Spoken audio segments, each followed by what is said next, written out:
Bienaventurado todo aquel que teme a Jehová, que anda en sus caminos.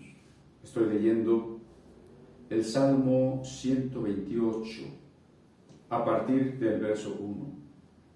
Bienaventurado todo aquel que teme a Jehová, que anda en sus caminos. Cuando comieres el trabajo de tus manos, bienaventurado serás y te irá bien. Tu mujer será como vid, que lleva fruto a los lados de su casa, tus hijos como plantas de olivo alrededor de la mesa. He aquí que será bendecido el hombre que teme a Jehová. Bendígate Jehová desde Sión, y veas el bien de Jerusalén todos los días de tu vida, y veas a los hijos de tus hijos, paz sea sobre Israel. Señor, te pedimos que bendigas nuestros corazones para que se abran al escuchar tu palabra, para que esta palabra santa arraigue en nosotros, transformando nuestra vida, limpiando nuestro camino, y que en particular para la reflexión de hoy nos ayudes a comprender que es el temor que debemos tener, el temor de ti, que andemos, que vivamos, que experimentemos el temor de ti, y que podamos comunicarlo a los hijos, podamos vivirlo en familia, porque nos has hecho sacerdotes, responsables, ministros de nuestra casa. Lo pedimos en el nombre de Jesús. Amén. He leído entonces el Salmo 128 y nuestro tema se refiere a los padres temerosos de Dios. El padre y la madre que tienen temor de Dios. En este salmo se repite varias veces la idea del temor. Está en el verso 1 y en el verso 4. Bienaventurado aquel que teme a Jehová, dice el 1, y el 4, será bendecido el hombre que teme a Jehová. El salmo comienza en una tercera persona, bienaventurado el que tiene temor, y después pasa a hablar en segunda persona. Cuando tú comieres el trabajo de tus manos, bienaventurado serás. Cuando tu mujer llevará fruto como la planta que lleva del olivo, lleva mucho fruto, y la planta de la vid, la planta de la uva. Será bendecido el hombre que teme a Jehová, y por tanto bendígate Jehová desde Sión, y paz sea sobre Israel. Bueno, al leer un salmo así, en el que vamos a reflexionar, hay que preguntarnos, en primer término, ¿qué cosa es el temor de Dios? Porque algunas personas dicen, bueno, a Dios no hay que tenerle miedo, y nos quieren hacer pensar que Dios es tan bondadoso, y lo es, por supuesto, que Dios es amor, estamos de acuerdo, pero nos quieren hacer pensar que eso implicaría que no es necesario tener temor de Dios, o que la frase temor de Dios hay que traducirla de otra manera. Así que a veces se traduce solamente como reverencia, como culto a Dios, como respeto a Dios, pero realmente cuando la Biblia habla de temer a Dios, ¿se refiere solo a eso? El Antiguo Testamento fue traducido al griego, y luego el Nuevo Testamento fue escrito en griego, y la palabra que se usa en esa traducción del Antiguo, esa traducción griega, y en la lengua del Nuevo Testamento, el griego, es la palabra phobos. Y phobos, definitivamente, es temor, es miedo, y no puede ser otra cosa. Entonces, ¿qué queremos decir con el temor de Dios? Bueno, en primer lugar, el temor de Dios sí es un temor, y vamos a ver de qué maneras se puede sentir y se puede manifestar ese temor de Dios. Un teólogo protestante llamado Rudolf Otto, comenzaba hablando de que lo santo, la dimensión de santidad con la que a veces Dios nos hace sentir su presencia, su existencia, nos produce un temor como lo produce todo aquello que es sublime. Por ejemplo, una imponente tempestad es sublime. Se relaciona con la belleza, con la grandeza, con un poder tremendo. Pero al mismo tiempo nos infunde un temor. Podemos contemplar la tormenta y reconocer su carácter sublime, pero no quisiéramos que la tormenta nos destruyera. O cuando nos asomamos a un abismo sin fondo, a un abismo insondable, nos enfrentamos también a la sensación de lo sublime, pero no nos gustaría caer ahí. Cuando nos paramos frente a una alta montaña, frente a uno de esos majestuosos volcanes, sentimos la sensación de lo sublime, pero sabemos que subir sin la preparación adecuada nos costaría la vida. Entonces, la Biblia varias veces habla del trono de Dios alto y sublime, de cómo Dios no puede ser visto y nadie puede acercarse a Él o sería destruido. Así que la primera sensación de temor es este pavor luminoso y luminoso que sentimos frente a la infinitud de Dios, su santidad, su majestad, esta sensación de su existencia y su presencia. Por supuesto que esta percepción de lo sagrado se traducirá en nosotros en varias maneras. Como podría entenderse parte del temor de Dios es adoración a Dios. Cuando percibimos su grandiosa santidad e infinitud, sentimos el impulso de confesar ese carácter maravilloso de Dios y de postrarnos, rindiéndonos, dándole todo nuestro ser, y eso es la adoración. Igualmente es una sensación de reverencia. Esto se ha perdido mucho en el mundo cristiano. Acostumbrados a una época donde el consumismo, la publicidad, la mercadotecnia nos quiere hacer sentir que todo es superficial, que todo es sencillo, que disfrutemos y no nos preocupemos por nada.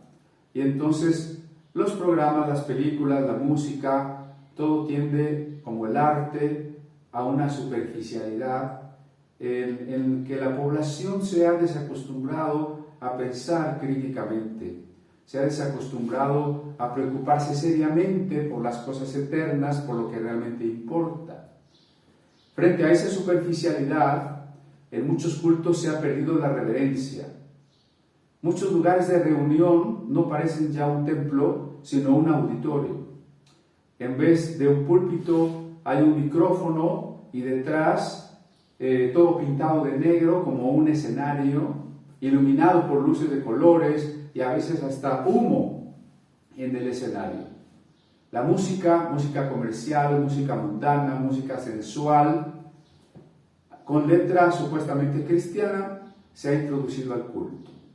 Se ha perdido la sensación de que la presencia de Dios y nuestra relación con Él y el mensaje de Dios es sublime y nos invita al recogimiento y a la reverencia.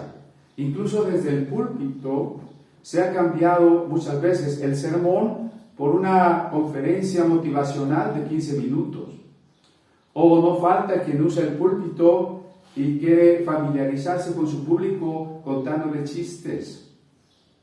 Esto es perder el temor de Dios, porque allí hemos perdido de vista que el temor de Dios implica postración de nuestras vidas, adoración, que implica reverencia frente a esa sensación de lo sublime y sobre todo que el creyente tiene que vivir en un reconocimiento constante de que como seres limitados, seres mortales, seres finitos, estamos en una dependencia absoluta del infinito.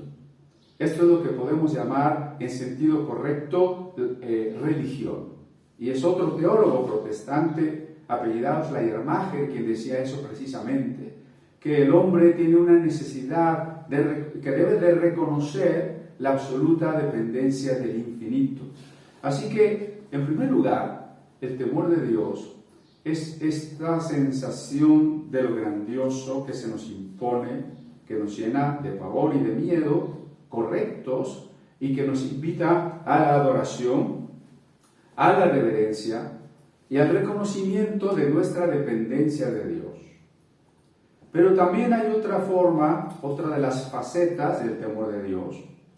Y así como un niño va creciendo por diferentes etapas, primero es el niño de 2 años, 3 años, después es el de 10 años, después es el joven de 15, 16 años.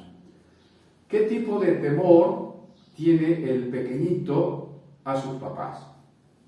Quizá tiene el temor a la vara, porque sabe que si los padres le han dicho no hagas esto y lo hace, va a ser castigado, le van a dar con la vara.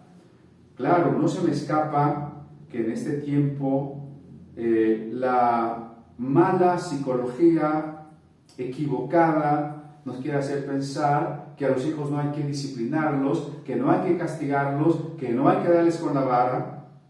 La Biblia es muy clara. La Biblia es muy clara y dice, la necedad está ligada al corazón del muchacho, mas la vara de la corrección lo apartará de ella, lo apartará de la necedad.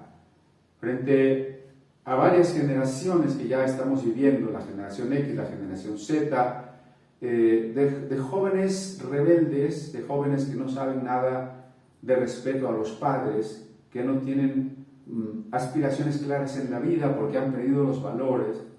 Hay una responsabilidad detrás, y la de que los padres no los disciplinaron, no les educaron, no les amaron como deberían haberlo hecho. ¿Pero por qué? Porque el punto que estoy diciendo es que el niño pequeño tiene miedo del papá porque tiene miedo del castigo. Pero eso es un temor sano. Porque si el niño tiene miedo de ser castigado, va a dejar de hacer muchas cosas que para él podrían representar un peligro.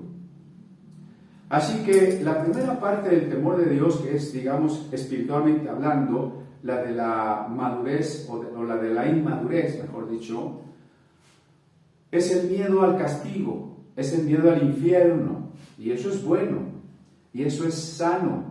Imagine usted que muchas personas que no se han acercado a Dios, que no han investigado acerca de qué sea el mensaje de Dios, qué sea la voluntad de Dios para sus vidas, comenzaran por tener un temor de morir, un temor de ir al infierno, un temor de estar perdidos. Eso sería maravilloso. Así que tenemos ahí un primer paso de cómo se va viviendo el temor de Dios.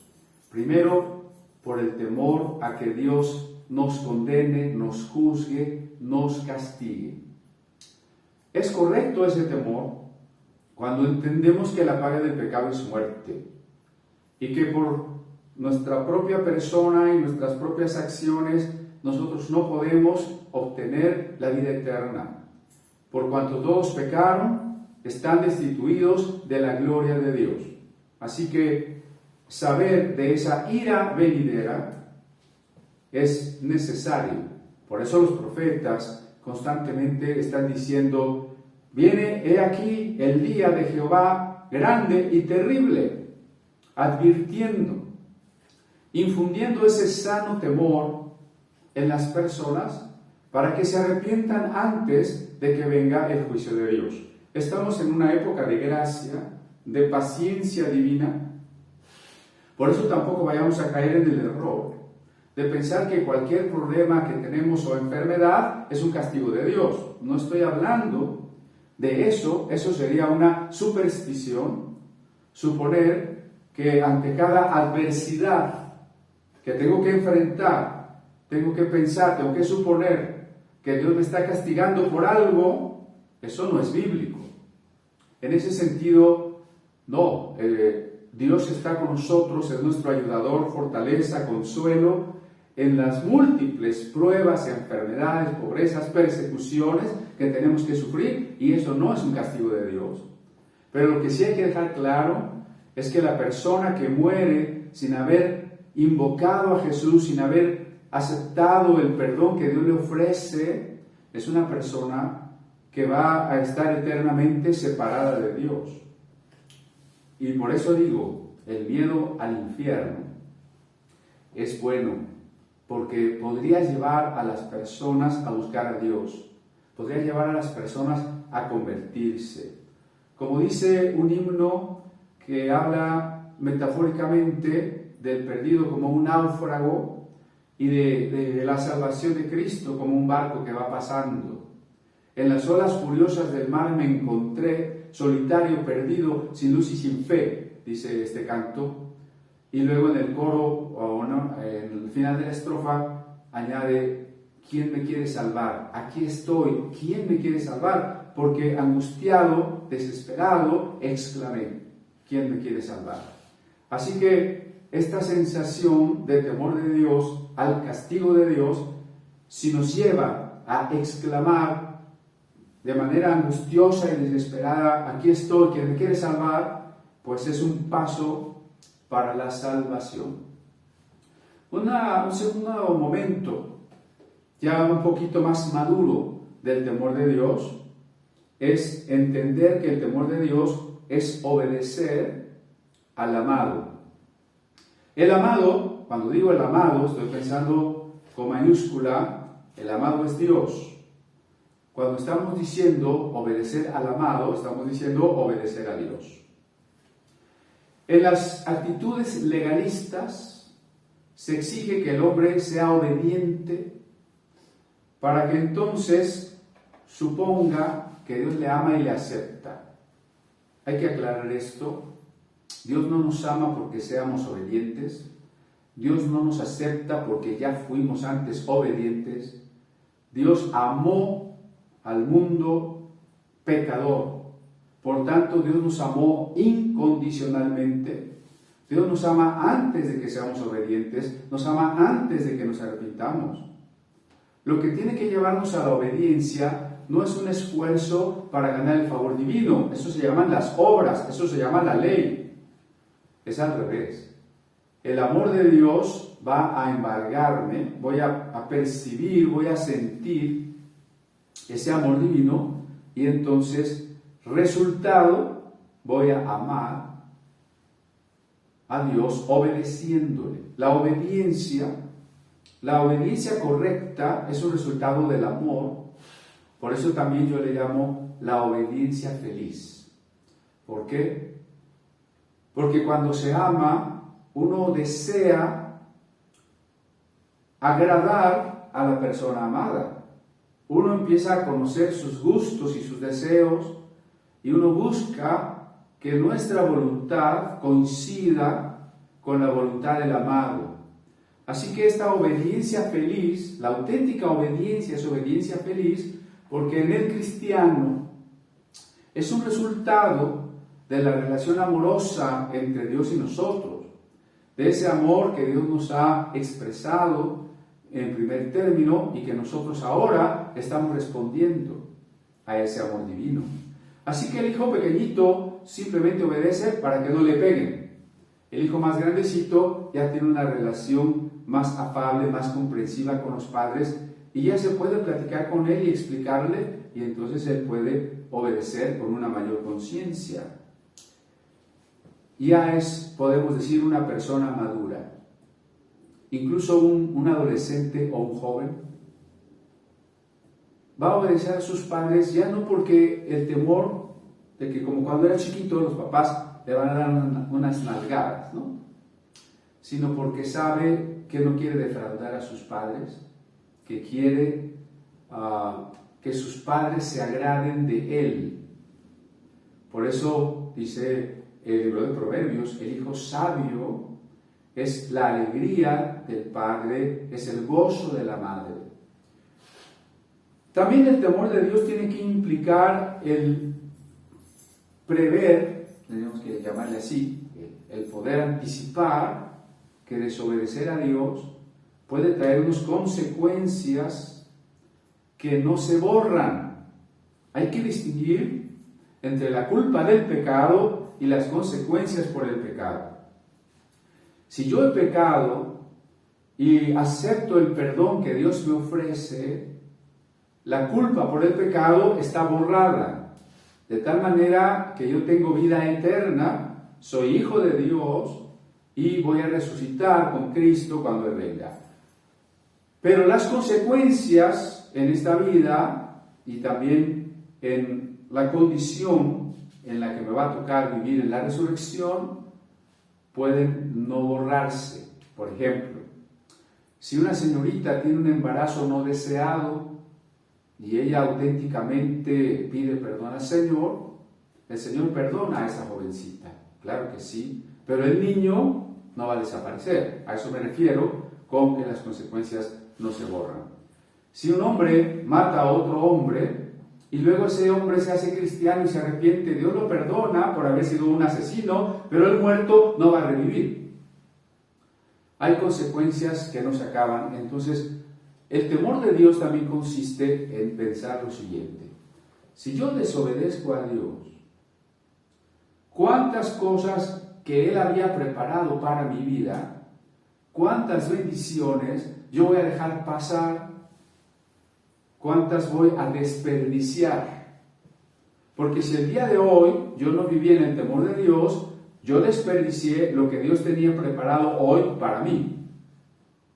Así que el temor de Dios es sabiduría.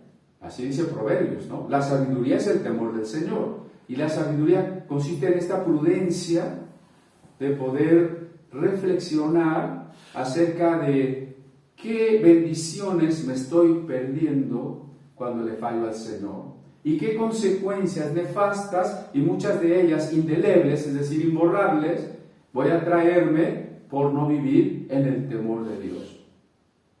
Pienso en este momento en el hermano de Jacob, en Esaú, que vendió la primogenitura. Y dice el Nuevo Testamento que después, aunque la procuró con lágrimas, ya no hubo remedio.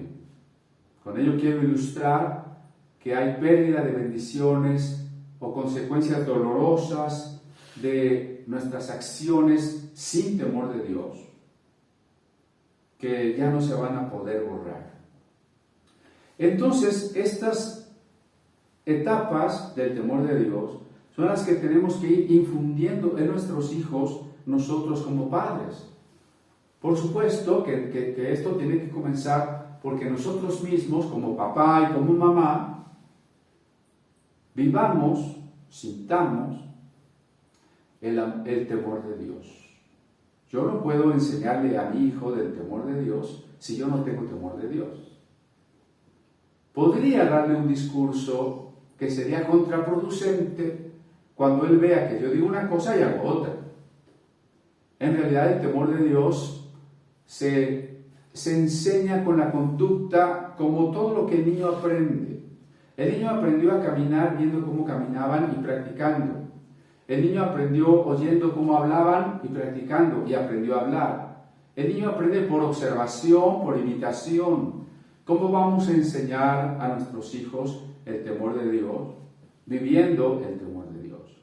Y posteriormente a ello, conduciéndolos de un temor un tanto inmaduro, que es el solo temor al castigo, hasta un temor de este tipo de reconocer la sublimidad de Dios, su grandeza, el deseo de no echar a perder lo que Dios nos da, de no defraudarlo como un padre que espera lo mejor de nosotros. Claro, pero esta tarea de nosotros como padres es muy difícil. ¿Sabe por qué? Porque estamos viviendo una época sin temor de Dios. Voy a llevarle brevemente, aunque usted busque después los textos, algunos pasajes, pocos pasajes, que nos describen la situación de hoy, la situación en la que no hay temor de Dios. Como dice Jeremías 3, en su verso 8, ella vio que por haber fornicado la rebelde Israel, yo la había despedido y dado carta de repudio, pero no tuvo temor la rebelde Judá, su hermana, sino que también fue ella y fornicó. Explico rápidamente. Hubo un tiempo en que los israelitas se dividieron en dos reinos. El reino de Israel al norte y el reino de Judá al sur. El reino de Israel al norte fue destruido por el imperio asirio, y entonces el reino del sur debió de haber aprendido por la observación y que el reino del norte, al ser infiel a Dios, había sido castigado, y los asirios habían destruido sus ciudades, los habían llevado cautivos, y ese reino había desaparecido. Pero el reino de Judá no tuvo temor de Dios. Es decir, allí no tuvo el miedo al castigo. Cuando Judá, el reino del sur, vio que su hermana, el reino del norte, había sido castigada, aquí se dice de manera metafórica, como una esposa repudiada, Judá debió haberse puesto en ese lugar y decir: yo tengo que corregir la idolatría, la infidelidad, la injusticia social que se vivía en el reino hermano, si no quiero que me pase lo mismo. Pero no hubo temor de Dios en Judá. Y poco más de 100 años después, casi 150 años después, los babilonios vinieron y destruyeron también el reino de Judá. ¿Pero por qué? Lo dice aquí al final de Jeremías 3:8. No tuvo temor la rebelde Judá, su hermana, sino que también ella fue y fornicó. Fornicar en los profetas significa la idolatría, que siendo Dios nuestro amado, amemos otras cosas antes que Dios o en lugar de Dios. Eso es la fornicación espiritual a la que se refieren los profetas. En la segunda carta a Timoteo, también el apóstol Pablo nos hace ver que los tiempos postreros serán tiempos en los que no habrá temor de Dios. Una de las características del tiempo será eso. Segunda Timoteo 3 dice a partir del verso 1: también debes saber esto, que en los postreros días vendrán tiempos peligrosos, porque habrá hombres amadores de sí mismos, avaros, vanagloriosos, soberbios, blasfemos, desobedientes a los padres. Note, desobedientes a los padres. Esta es la época. No se obedece a los maestros, no se obedece a los padres, no se obedece a las autoridades. Por el contrario, si el maestro, el papá quiere imponer disciplina, hasta lo demandan y lo corren o lo meten a la cárcel. Sin afecto natural, implacables, calumniadores, intemperantes, crueles, aborrecedores de lo bueno. Estamos en este tiempo de soberbia, de desobediencia, tiempos peligrosos que están viviendo nuestros hijos.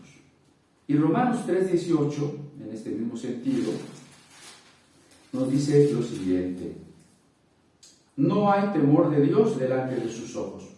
Cuando Romanos capítulo 3 está enlistando los pecados de la humanidad, va concluyendo en el verso 18, que está citando el Salmo 36, no hay temor de Dios delante de sus ojos.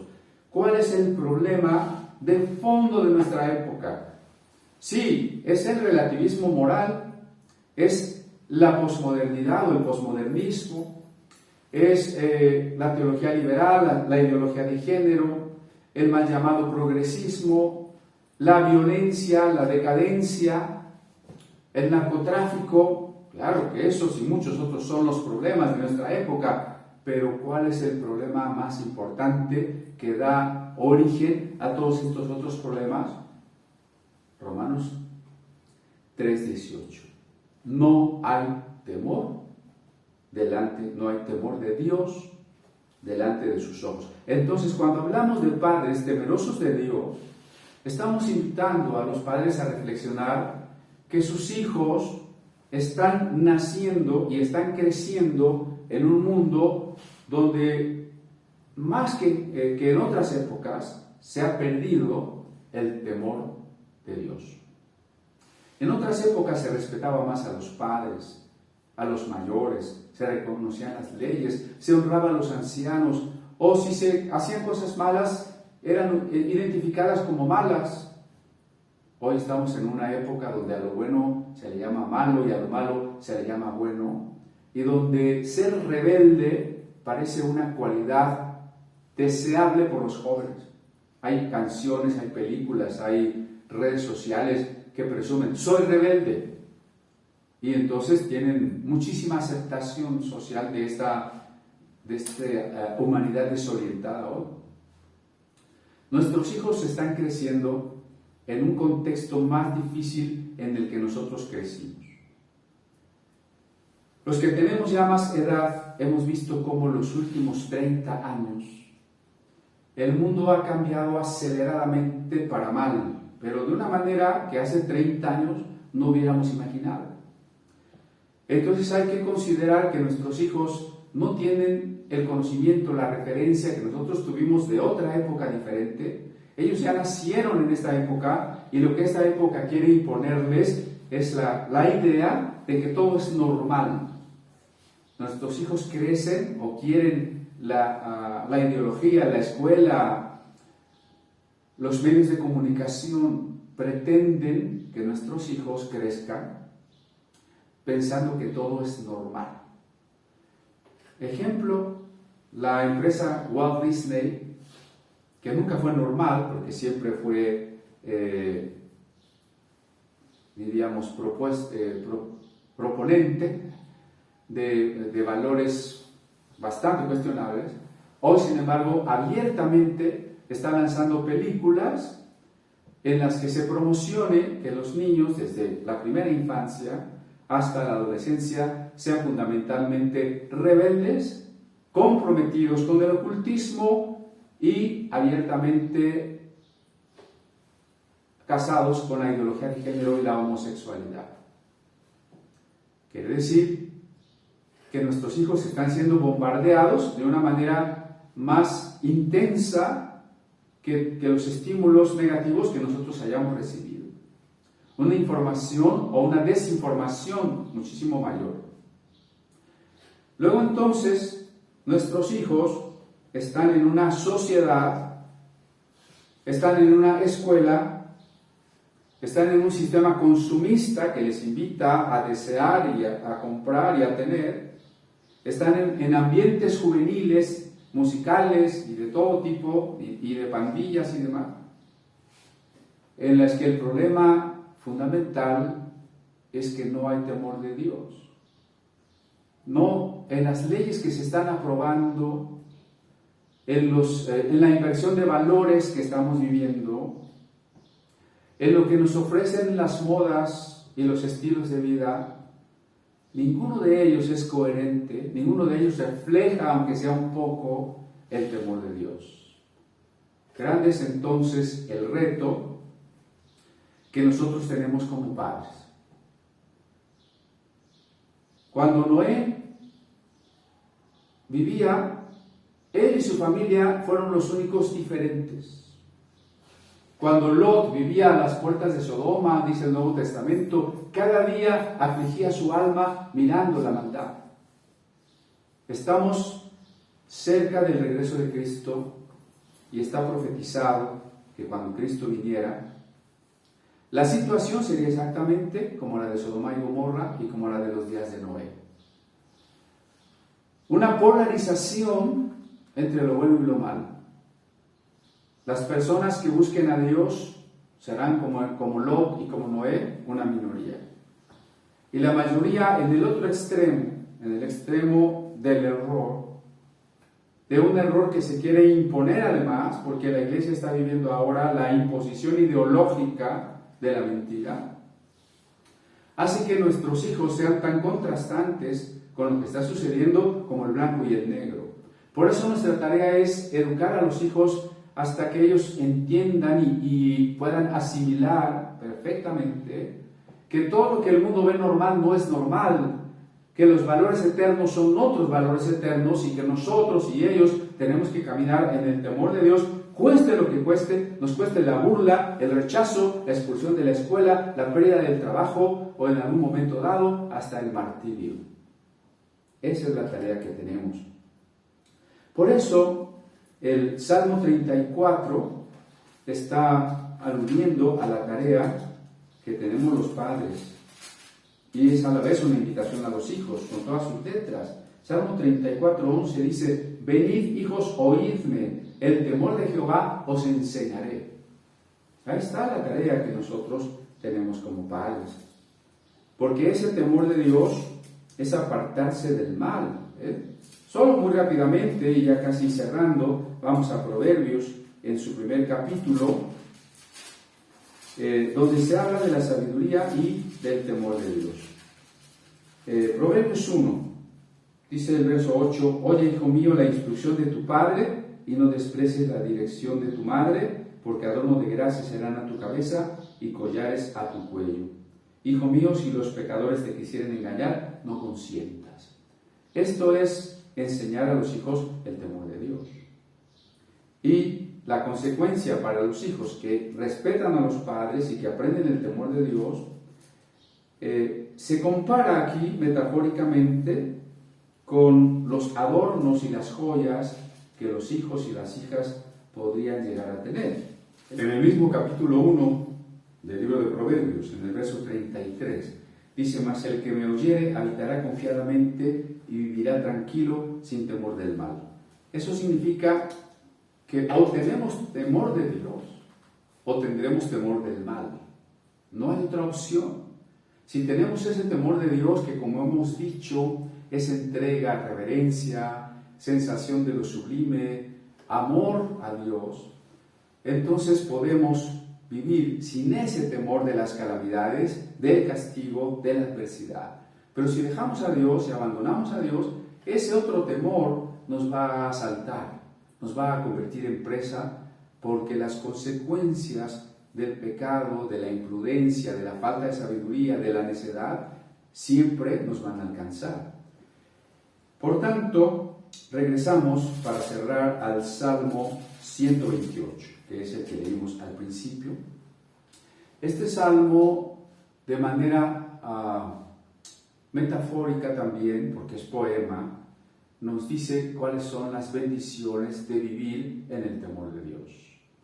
Dirigido especialmente al cabeza de familia, que es el padre, pero por supuesto, por implicación, pues a la madre, al joven, a toda persona, todos tenemos que vivir en el temor de Dios.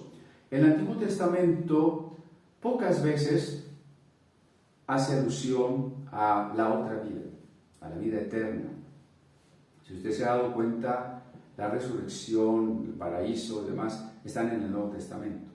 El Antiguo se enfoca primero a las bendiciones en esta tierra, pero bien podemos entenderlas no solo como bendiciones materiales, porque entonces caeríamos en esas doctrinas que predican pura riqueza y son doctrinas de codicia, sino como símbolo ante todo de bendiciones espirituales. Así dice el 128, bienaventurado todo aquel que teme a Jehová. ¿Qué es temer a Jehová? El verso paralelo dice que anda en sus caminos. La poesía hebrea nos dice un pensamiento en dos partes, ¿no? Siempre el paralelismo es su característica. ¿Qué es temor de Jehová? La segunda parte dice, andar en los caminos de Dios. ¿Cuáles son las consecuencias? Verso 2, cuando comieres el trabajo de tus manos, hay que trabajar, por supuesto, serás bienaventurado y te irá bien. Dios bendice el esfuerzo del que teme su nombre. Tu mujer será como vid que lleva fruto a los lados de tu casa, es decir, Dios te va a dar hijos, hijos que son una gran bendición, hijos e hijas, por supuesto. Tus hijos como plantas de olivo alrededor de tu mesa. El olivo representa parte de la fertilidad de la tierra prometida. Aquí los hijos que están compartiendo con los padres la comida, ese momento de comunión que hay en familia, es ilustrado aquí como una escena bellísima. Será bendecido el hombre que teme a Jehová. Esta es la verdadera promesa. Jehová bendiga a todos desde Sión, Jerusalén, paz sea sobre Israel. El Israel actual es la iglesia. Israel es el pueblo escogido, por tanto es la iglesia. Cuando en el Antiguo Testamento hoy leemos de Jerusalén, el otro nombre de la ciudad de Jerusalén es Sión. Cuando leemos de Sión, de Jerusalén o de Israel, debemos hacer la interpretación tipológica. Lo que antes se refería a un pueblo físico, hoy se refiere al nuevo Israel. Es el nuevo Israel que comenzó cuando Jesús escogió precisamente 12 apóstoles para representar las 12 tribus. Hoy somos el Israel espiritual, el Israel de Dios. Dios bendiga a su iglesia, Dios dé sabiduría a los padres para que podamos infundir en los hijos el temor de Dios y caminar como familia en el temor de Dios en un mundo decadente, en un mundo cada vez más perdido, para que a la vez podamos ser nosotros un faro. Al vivir este amor de Dios, este temor de Dios, podemos ser un faro para todo aquel que tiene hambre espiritual, que quisiera cambiar su vida, que quisiera salvar su familia. Que Dios les bendiga y muchísimas gracias.